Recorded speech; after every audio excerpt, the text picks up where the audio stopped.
Hey nerds, this is Just Out the Seat. This is Quinton, and I'm going to give you the lowdown on Paper Towns. So, I've been really amped to see it this whole summer because it came out almost around the same time, about a week or two, around the time of last year's release of The Fault in Our Stars. And I'm a huge nerd fighter, as you may or may not know. And although Paper Towns isn't my favorite John Green novel, any John Green book that gets made into a movie, I'm gonna see. That's pretty much a done deal. However, I have to say I was kind of disappointed. And I guess it's just in the essence of it. And I know that sounds really finicky, but I feel like one of the greatest attributes or the greatest things you can learn from Paper Towns is just the lesson of not allowing yourself to fall into the trap of, or at least knowing that there is the trap of feeling like you know a person when you don't really at all. And the kind of pedestal we put people on that we really want to impress and really want to be a part of their lives. And the lengths we go to maintain relationships with people who don't share the same interest in our well-being that we do in them. And it really sucks in that way because at the end of the film, it really touches on those points. It really does. But the build-up just isn't the same for me as it was in the book. And I know, you'll say, hey, book movies are different, right? Obviously, book movies are different. But I feel like, and I remember I read a tweet this morning from John Green himself saying, hey, I just updated my bio on Twitter. And you go to his bio on Twitter and he says, he's not the caster of movies. I haven't looked to see what people have been saying about the casting, but from that I can pretty much deduce that people have not been very happy with the acting in the film. And I think the acting is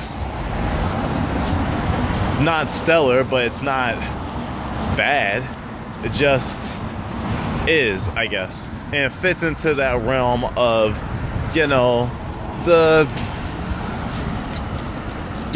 young adult coming of age story, which John Green writes for. Technically, it's the film that the book promises. Just for me, it just didn't have that same weight that the book had for me. Now, whoa, that's a lot of light. Given that, I will say that if you haven't read the book, you're probably going to have a much better time than I did. That being said, it does pander a bit to us nerd fighters. The guy who played Augustus Waters is in this movie as a cameo just for the sake of pandering to us. So I'm not going to say that they don't know their audience, at least a little bit. But I will say that for most people, they're probably going to write it off as a common dramedy that's forgettable, honestly. And I hate to say that. I mean, it's not like the camera work is bad. It's not like the acting is deplorable. It's not like it doesn't have a good presence. It kept my attention. But at the end of the day, Paper Towns is a movie you're probably going to be enthused about if you're already a huge fan of the genre. And if you're looking for something new, it just won't do it for you. Honestly, if I was going to say, oh, you can really learn something from Paper Towns, which I really do think you can learn something from Paper Towns, just read the book. I'm sorry. The movie is nice indulgence. If you really like the book, watch the movie. But I feel like the movie doesn't do much more than what similar films in the genre already do.